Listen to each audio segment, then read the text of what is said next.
¿Cómo están? Muy buenas noches, bienvenidos a Economía Social. Mi nombre es Claudia Villegas, son las 8 de la noche en punto, 30 de octubre. Estamos terminando ya este mes y lo estamos haciendo pues con hechos inéditos. El huracán Otis en Acapulco, Guerrero, está cambiando la vida de más de 1 millón de personas, de un sector turístico del cual depende casi el 70% del Producto Interno Bruto del estado de Guerrero, uno de los 3 estados más pobres de nuestro país.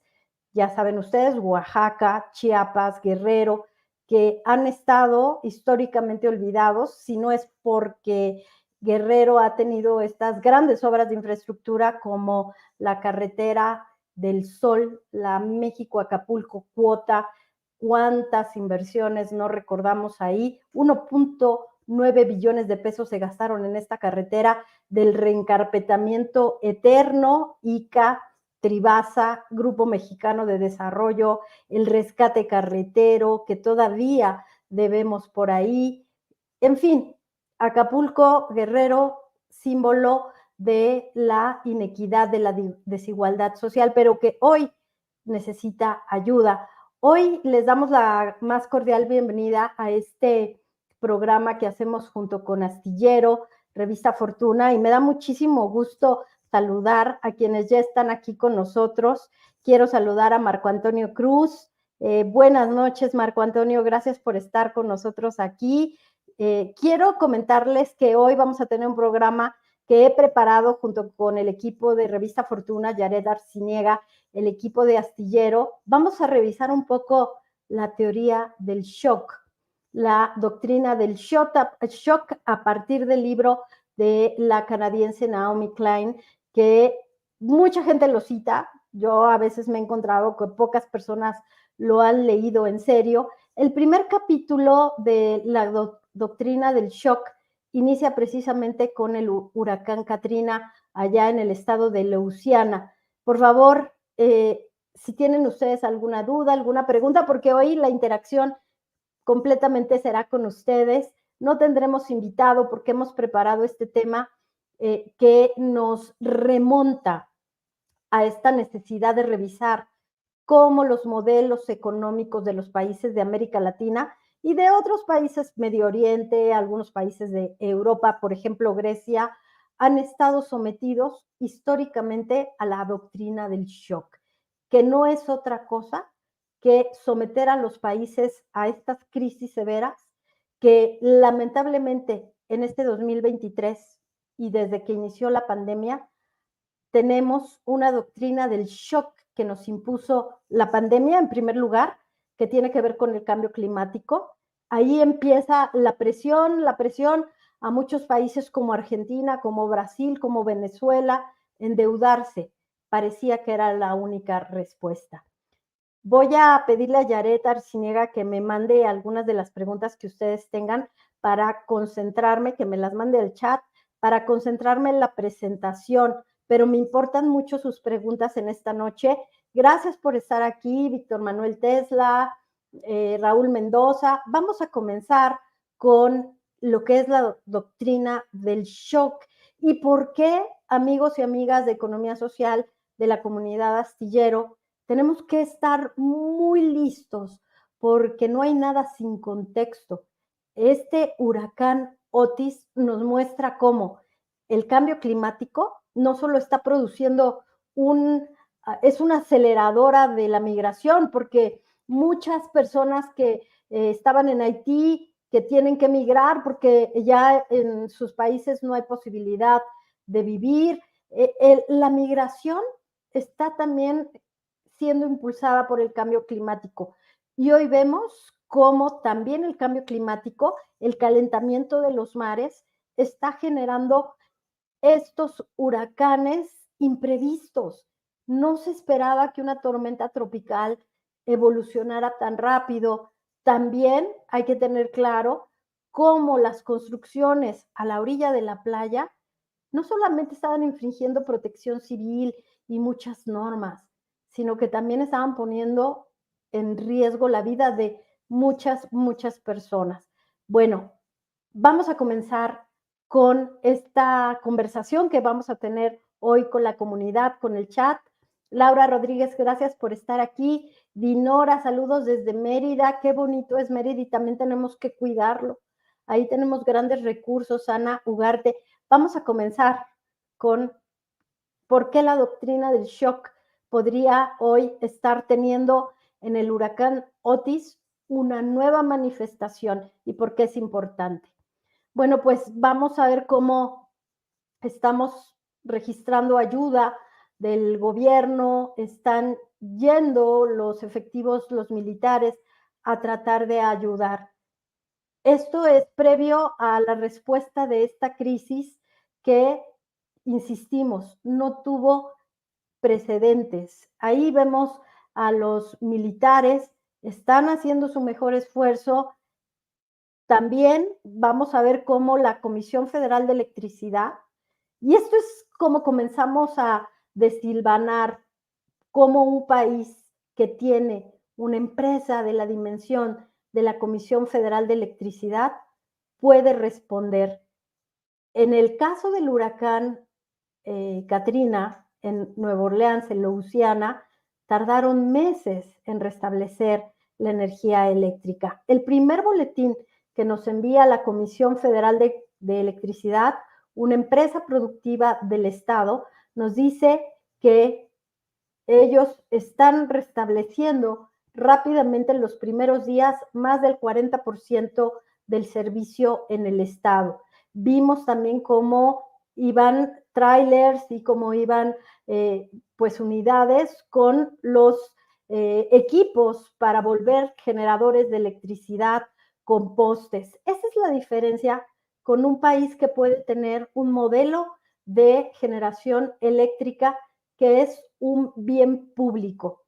Vamos a comenzar y le agradecemos a producción que nos ayude ya con lo que hemos preparado sobre la doctrina del shock y el cambio climático. Pueden ver ustedes, amigos y amigas, en esta primer gráfica del Banco Interamericano del Desarrollo, la diferencia entre un PIB per cápita proyectado al 2050 con y sin cambio climático.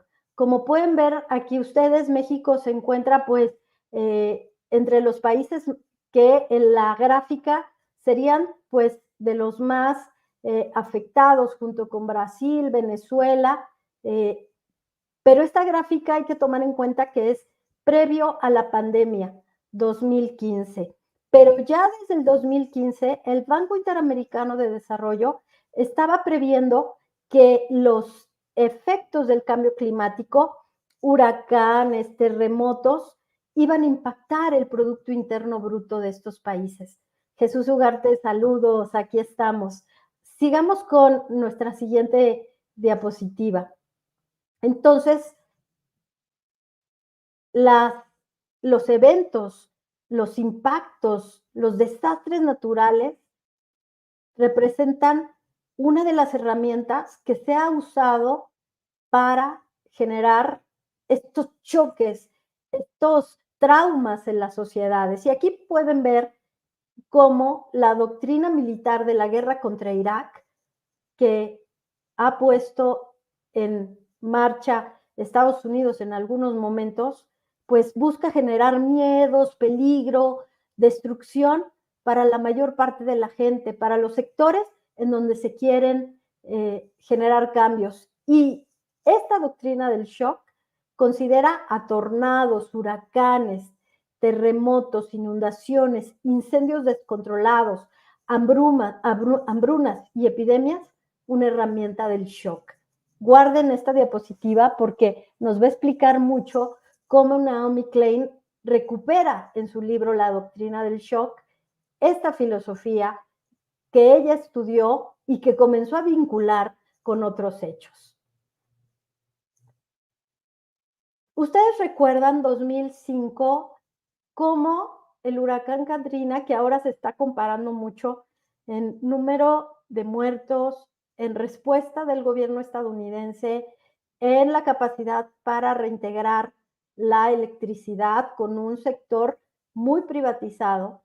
Bueno, Naomi Klein recupera lo que dijo Joseph Cannizzaro, uno de los constructores más ricos en Nueva Orleans, quien también había expresado que por fin en Nueva Orleans se habían acabado los pisos de protección oficial, haciendo referencia a los pisos, a la vivienda subsidiada.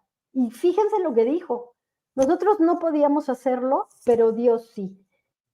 Grave lo que sucedió con el huracán Katrina. Por eso, en el caso del huracán Otis, va a ser muy importante cómo las autoridades van a vigilar que no haya especulación de insumos para la construcción, pero también que no haya especulación para todos esos negocios que sí o sí se pueden presentar al amparo de la mitigación, porque todos esos negocios pueden generar estos temas de shock y pueden perjudicar a la población más desprotegida.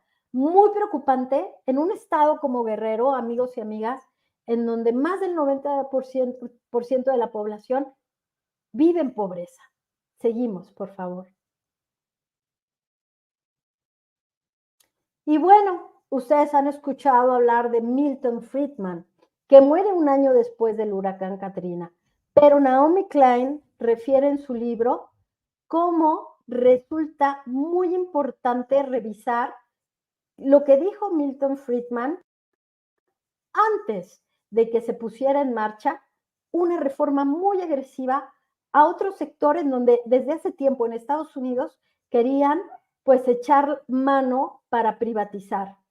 Fíjense lo que dice, la mayor parte de las escuelas de Nueva Orleans estaban en ruinas a propósito de lo que pasó con Katrina, al igual que los hogares de los alumnos que asistían a clase.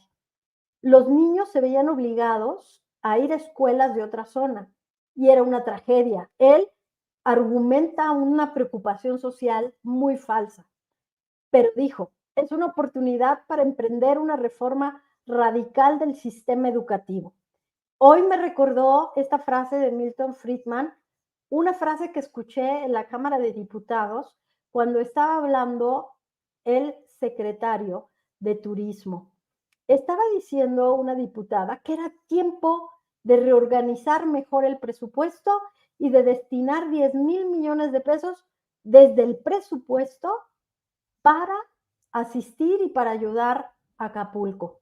Cuando suceden estas tragedias naturales, se presenta la oportunidad en estos sectores oportunistas y ya vimos, no solo es México, es en todas partes del mundo que buscan a la luz de la tragedia, al amparo de la tragedia, aprovechando la tragedia, hacer estos cambios que pueden ser muy perniciosos. Entonces le decían al secretario Torruco, no, pues usted debería de estar en el comité de reconstrucción. ¿Cómo es posible que no esté ahí?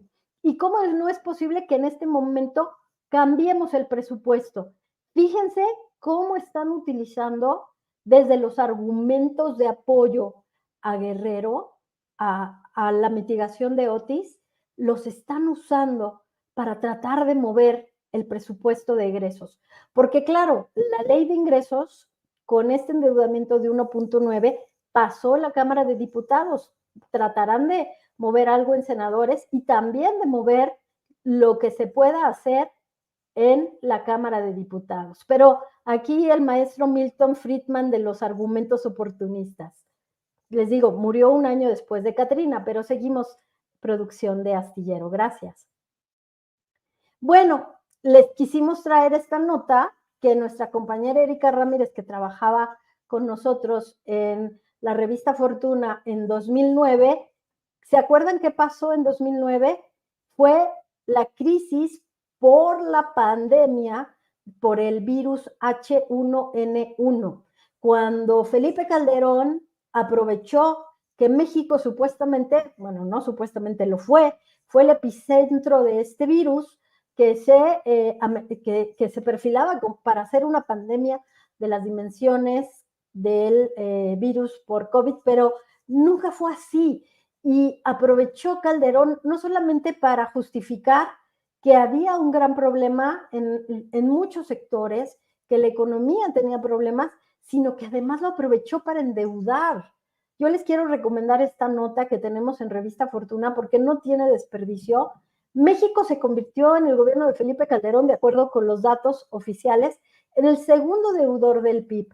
¿Había o no razón de endeudar así a la economía?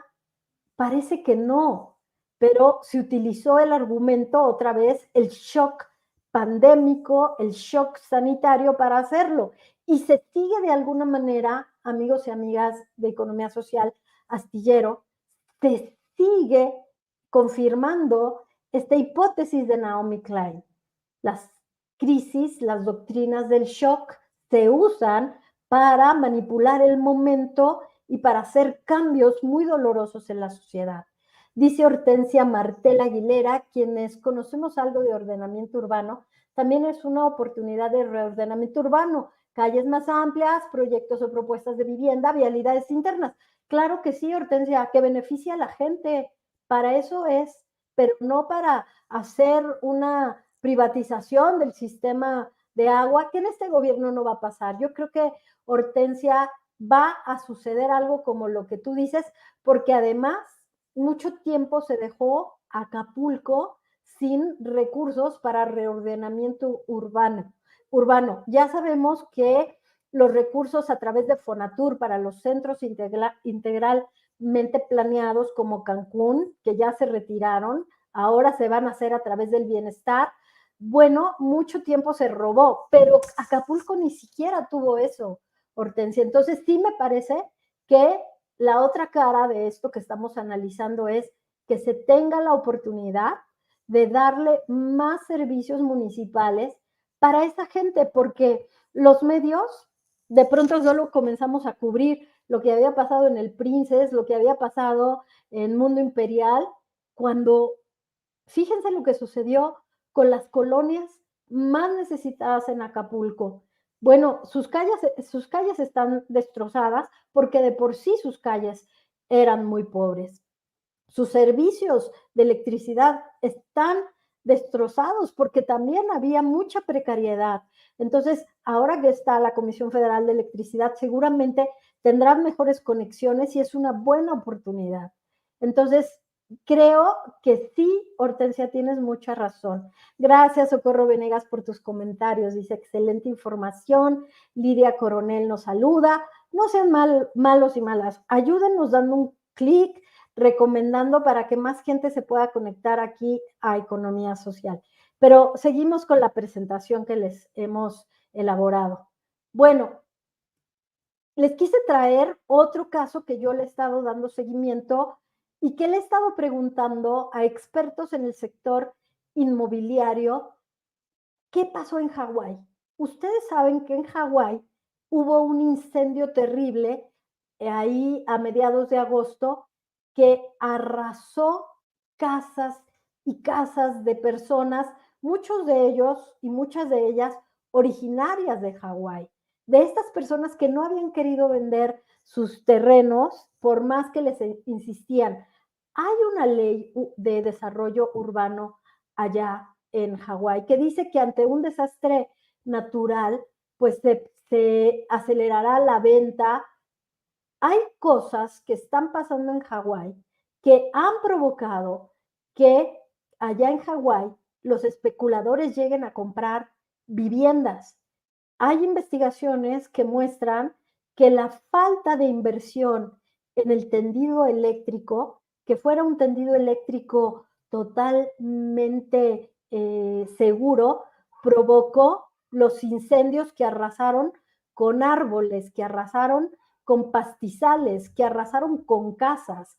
Fíjense cómo allá el calentamiento también, el calor, generó este problema, además de la corrupción, de que no se invirtió en el tendido eléctrico. Todavía siguen las investigaciones, pero otro ejemplo de cómo el shock orilla a que las personas menos favorecidas tengan que tomar decisiones sobre su patrimonio y que los gobiernos tienen la obligación de protegerlas y que los gobiernos tienen la obligación de también de cuidar el nivel del endeudamiento. Más adelante les platicaré. Creo que el presidente López Obrador está en medio de una decisión importante, que seguramente lo que va a suceder es que van a cuidar el endeudamiento, porque el endeudamiento de un país es lo que te da la posibilidad de maniobra para poder impulsar el modelo económico que tú quieres. Ya vimos lo que pasó con CFE, el modelo de relación que tú tienes con los empresarios. Entre más fuerte puede ser un gobierno en materia de gestión de los temas estratégicos para la sociedad, pues más justa puede ser una sociedad. Que ya la discusión de que si el ejército debe o no tener tanta participación, esa es otra discusión, que también tenemos que exigir rendición de cuentas.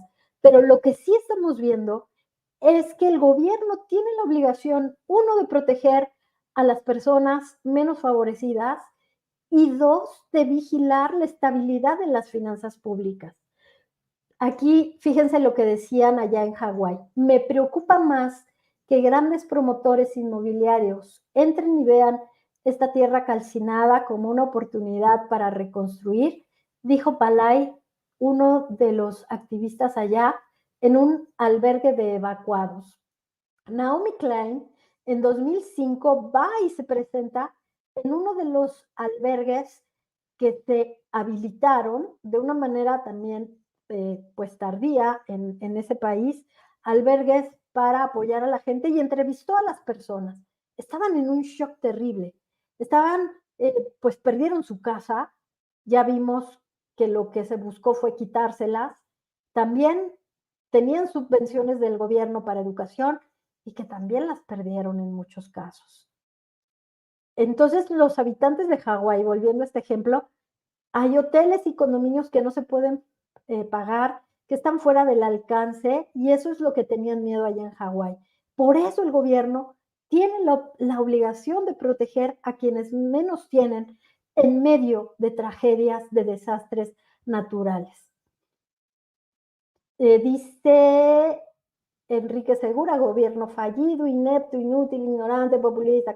Bueno, Enrique, de verdad yo respeto muchísimo tu opinión, libertad de expresión total. Vamos a ver cómo se desarrolla todo esto, Enrique, y acá nos vemos en Economía Social para comentarlo. Yo no estoy de acuerdo con el cambio climático, pues hace muchos años hubo inundaciones, tsunamis, sequías, y lo seguirá viendo, no se dejen manipular. No, exacto, Luis, el cambio climático quizás siempre ha estado presente, y no es quizás, tienes razón. El asunto es cómo lo enfrentan los gobiernos, cómo enfrentan este desafío de mitigar los daños sin perder el control del futuro. Seguimos. Doctrina del shock, una mirada a la privatización masiva de las escuelas, Nola tras la tormenta y los efectos actuales. Ustedes pueden ver aquí un poquito en Democracy Now!, que es un medio pues muy progresista allá en Estados Unidos, que ahí se aplicó, y coinciden con Naomi Klein, que se aplicó la doctrina del shock. El huracán Katrina terminó con el despido de 7,500 maestros de escuelas públicas, lanzando una nueva iniciativa para privatizar el sistema escolar. Un ejemplo de cómo en medio de los shocks generados por desastres naturales hay iniciativas totalmente oportunistas.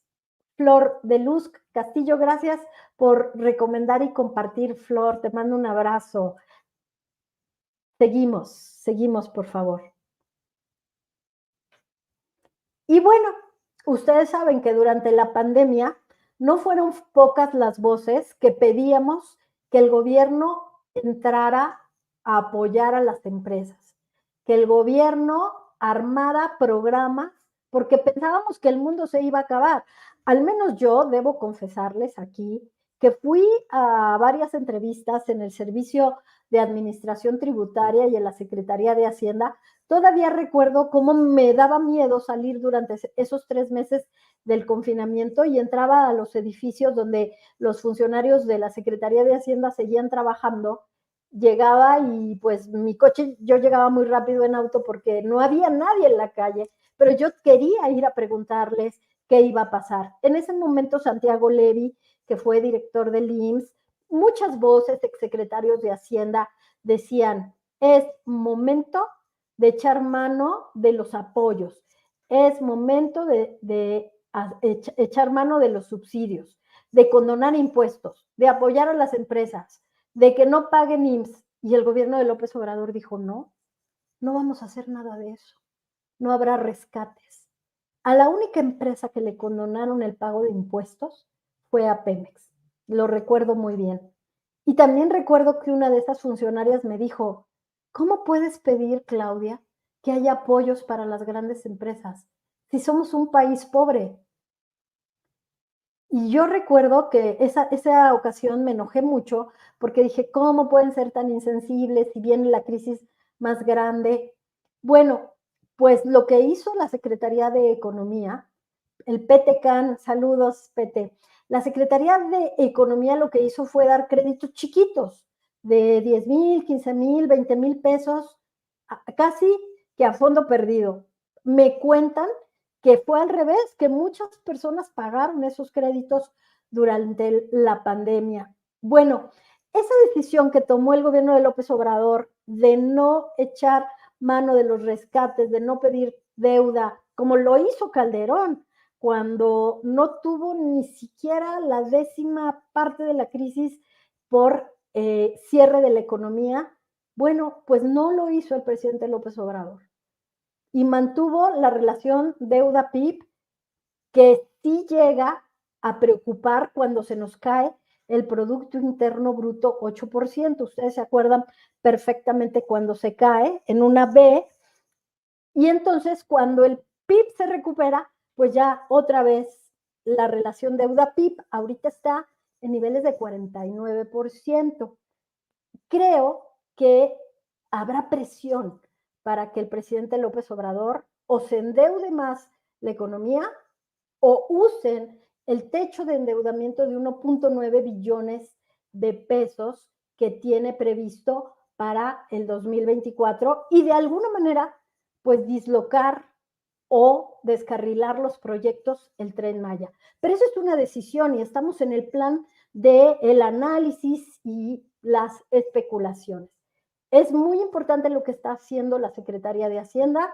Hoy se reunieron en Acapulco la gente de Hacienda, del SAT, de la Comisión Nacional Bancaria y de Valores, que ya dio un espectro de 6 meses para que las personas que tienen créditos allá en Acapulco, empresariales, tarjeta de crédito, no paguen comisiones en cajeros, no se les va a cobrar durante 6 meses y habrá apoyos como los que hubo en la pandemia. 6 meses. Entonces estamos hablando de que hay una posibilidad de que en 6 meses volvamos a ver de pronto un Acapulco resurgir sin que haya endeudamiento, porque lo que se quiere es que Nacional Financiera, Bancomex, Banobras, sobre todo Nacional Financiera y Bancomex, puedan tener garantías de la banca multinacional para dar créditos más barato y no en los niveles de 11.25. Habrá apoyos y el gobierno solo entrará en colateral. Recuerden que tenemos en la Secretaría de Hacienda un buen financiero, Rogelio Ramírez de la O, que por cierto estaba revisando unas notas. Él criticó severamente la falta de liderazgo del expresidente Felipe Calderón durante la crisis del H1N1 en 2009. También criticó las estrategias, también criticó que hubiera muchos pues claroscuros en la economía y otros analistas criticaron cómo se aprovechó para hacer muchos rescates. ¿Por qué? ¿Por qué hizo tantos rescates Felipe Calderón? Obviamente porque tenía muchos compromisos con los poderes económicos que estaban muy ligados a su gobierno. Y no digo que esté mal, tenemos que acostumbrarnos que los partidos políticos tienen sus vínculos y sus relaciones económicas y de poder. aquí lo que sabemos es que el presidente López Obrador tiene un compromiso con los que menos tienen y se espera que tenga una ejecución impecable de la mitigación y del rescate de Acapulco para ser congruente con todo este discurso y con lo que ha hecho durante los primeros, bueno, ya los 5 años de su gobierno, le queda uno. Pero bueno, amigos, hasta aquí creo que ya producción, ya nos acabamos las diapositivas, pero sí agradecerles que estén con nosotros. Fíjense, terminamos con esto. Algunas personas almacenan latas y agua en caso de desastre, porque vivimos con miedo, vivimos pensando que somos vulnerables, sobre todo después de la pandemia. Los discípulos de Friedman almacenan un montón de ideas de libre mercado. Por eso ven ahora desde el tema de contexto, de marco teórico, de ideología, cómo inmediatamente hay muchas ideas. Vamos a hacer esto, vamos a hacer aquello. Los candidatos salen con 20 propuestas, pero son ideas a la luz del shock. Los engaños virales de Calderón, quisimos recuperar esta nota de proceso que de nuestro compañero, saludos Arturo Rodríguez, es una belleza esta nota porque hace un recuento de cómo se iban simulando escenarios para justificar acciones y yo creo que si Naomi Klein estudiara el caso de México, perfectamente podría recuperar este trabajo de Arturo Rodríguez. Vamos a recuperar algunos comentarios. Dice... Buenas noches, Claudia. Como lo mencionas, lo más probable es que se opte por no endeudar al país. Si algo ha caracterizado este sexenio es el buen manejo. Bueno, pues fíjense que vamos a acabar el sexenio con una gran observación de la congruencia en el modelo económico del presidente López Obrador. ¿Cuál es el modelo económico del presidente López Obrador? ¿Se acuerdan que platicábamos sobre qué había hecho Rogelio Ramírez de la O cuando tomó posesión? Lo que hizo fue decir, señores, va a haber una separación de los intereses económicos, los suyos, los privados, de los intereses del gobierno. Lo volvió a repetir en la explicación, en la rendición de cuentas de la ley de ingresos, volvió a decir exactamente lo mismo. Seguimos separados y hoy se da a conocer informe de finanzas públicas, tercer trimestre, recaudación del impuesto sobre la renta. Entonces, el modelo era dejar de transferir valor a través de tanta deuda. Seguimos con mucha deuda. No recuerdo ahora, pero son más de 14 billones de pesos lo que debemos. Seguimos pagando, históricamente vamos a seguir pagando durante muchos años a través del FOBAPROA, pero reduciendo la transferencia de valor al extranjero, no endeudándonos más y privilegiando el mercado interno. Y se los dijo Rogelio Ramírez de la O. Es tiempo de separar los intereses. Incluso en estos días en Acapulco, me parece sumamente acertado que el señor Torruco esté ocupándose de facilitar la salida de los turistas con Los Ángeles Verdes y no está en el comité de negociación con los hoteleros. ¿Por qué? ¿Por qué creen? Porque él fue presidente de la Asociación de Hoteleros de Acapulco y quiere estar fuera, o el gobierno quiere que él esté fuera de esta negociación. Hoy se lo reprochaban mañosamente a algunos legisladores de oposición. Yo vi que lo hacían y lo insistían, pero está fuera. O sea, seguimos viendo esa congruencia que no hay que comprarla por completo, sino hay que seguir al pendiente. Dice Pedro Gómez, lamentablemente hay mucha gente que se deja manipular y cree las mentiras de los grandes medios. Muy pronto olvidaron cómo gestionaron en el pasado las grandes desgracias. ¿Cómo se evitará la gentrificación en Acapulco? La secuela de Otis debe frotar las manos de inversionistas buitres. Sí, exactamente, Jesús. Yo creo que la gentrificación en Acapulco ya era un hecho. Ahora vamos a vivir otro fenómeno que se debería evitar con acciones más rápidas de mitigación. el tema del desplazamiento, porque hay muchas personas que están saliendo de Acapulco porque ahí no ven por el momento, porque se vive al día. Lamentablemente pasó lo mismo que en la pandemia con muchas comunidades. Se vive al día y están saliendo. Entonces, creo que hay que, si hubiera la posibilidad de establecer una intervención de proyectos sociales, de proyectos que apoyaran a esta comunidad para evitar el desplazamiento sería un acierto. Cuando se tienen estos shocks, cuando hay una explosión, cuando hay un choque, cuando hay tantos temas, lo primero que se tiene que atender es a la gente. Y creo que el gobierno del presidente López Obrador tendrá una ruta crítica de echar a andar los hoteles, porque ahí están las fuentes de trabajo, y después tendría que ir inmediatamente a restablecer este tema del tejido social que es muy de lugar común, pero creo que hace falta voltear a ver Acapulco y de reconocer cómo se gentrificó una carretera del sol con cuotas que solo algunos podían pagar y otra carretera libre en donde había mucha inseguridad. Creo que desde ahí se equivocaron los modelos, pero bueno, dice Lidia Coronel, felicidades, gracias Lidia. Socorro Venegas, excelente información. Pues espero que les haya gustado. Esta noche quise estar solo con ustedes porque este tema de la teoría del shock, de la doctrina del shock, que es el auge del capitalismo del desastre, creo que tenemos que leerlo. El primer capítulo de Naomi Klein es exactamente sobre el huracán Katrina y pues ella recuerda cómo las recomendaciones de Friedman para hacer frente a desastres naturales era menos impuestos, menos regulaciones, trabajadores con salarios mínimos más bajos y ciudades más pequeñas y más seguras. Entonces, pues esta es la visión de los seguidores de Milton Friedman, que vio, dice Clem, una de las grandes oportunidades en las aguas que inundaban Nueva Orleans. Entonces, les recomiendo mucho este libro, les recomiendo mucho que leamos y que estemos atentos a todas estas vinculaciones que podemos hacer de qué está pasando en otros países con los desastres naturales.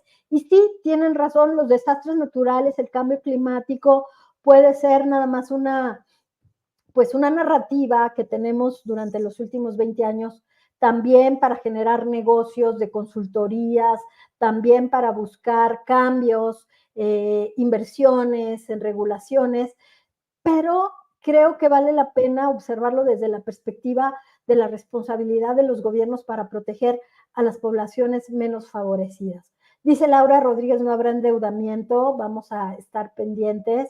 Dice Mirna Román, gracias Claudia, un tema importante para seguir conociendo y divulgando y estar atentos y atentas a lo que sucede en el mundo con conocimiento. Y como siempre les digo, pensamiento crítico contra pensamiento único nos pone a salvo tanto de lo que nos puede decir el gobierno, porque evidentemente pues ellos tienen sus narrativas, tienen sus discursos, tienen sus intereses, o lo que nos dicen los opositores de los partidos que están buscando evidentemente capitalizar a través de un tema que es tan doloroso para un pueblo, para una ciudad que de por sí ha estado sometida a un gran problema económico y de ingresos. Tienen deficiencias en materia de salud, ahí sí yo veo una oportunidad. Qué bueno que entren con IMSS Bienestar, que llenen de clínicas, que se den cuenta de las carencias que tiene un estado como Guerrero, al que le debemos tanto, a donde los mexicanos vamos a nuestras vacaciones, porque los mexicanos de clase media baja, pues vamos a Acapulco y podemos tener vacaciones y es lamentable que no se esté valorando. Pues dice el Petecan, tanto que les gusta a los opositores comparar a México con otros países y efectivamente les pasó de noche el desastre del huracán Katrina. No, yo creo, Petecan, que a veces les falta documentarse, les falta leer, porque si revisaran un poco cuáles han sido los desarrollos de todos estos desastres naturales, no hablarían con tanta ligereza, de verdad. Creo que les falta un poquito más de pensamiento crítico también a ellos. Bueno, pues yo soy Claudia Villegas, me da muchísimo gusto que se hayan quedado conmigo, que hayan compartido. Nos vemos el próximo jueves con los invitados de Economía Social. Recuerden, la vida es mejor con pensamiento crítico. Gracias al equipo de Astillero, de Revista Fortuna, Yared Arciniega. Un abrazo a todos. Quédense por favor con el maestro Julio Hernández aquí en Astillero. Esto fue Economía Social. Y antes de despedirnos, quiero enviarle un abrazo muy fuerte a toda la gente de Guerrero, a toda la gente de Acapulco, a todos los familiares de personas que están allá. No importa si tienen un familiar, un amigo, de verdad, de verdad, de verdad, sin importar clase social, segmento, esta ocasión, el huracán Otis hizo que todos estuviéramos juntos. No hay que permitir que la política nos separe. Una vez más, que la economía lo una. Muchísimas gracias a David Juárez. Un último comentario, dice: los desastres naturales siempre han existido en las comunidades indígenas. Los años 40 y 50 había inundaciones y la gente se moría de hambre porque se perdían las cosechas. Sí, David, yo estoy de acuerdo contigo, pero nos toca analizarlo. Bueno, los dejo, que pasen una noche bonita y que tengan una gran semana.